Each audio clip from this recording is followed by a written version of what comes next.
ஆமாங்க, நாளைக்கு வந்துடும் மாத்திரம்.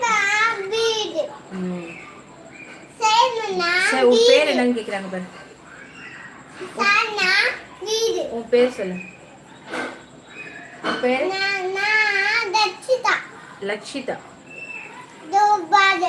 தோபால்.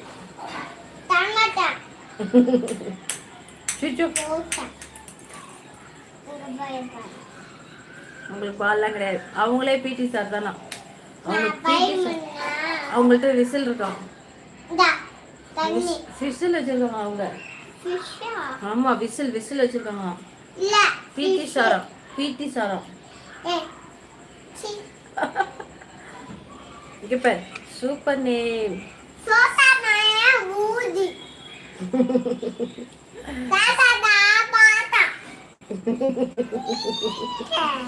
ஹாய் சொல்லு.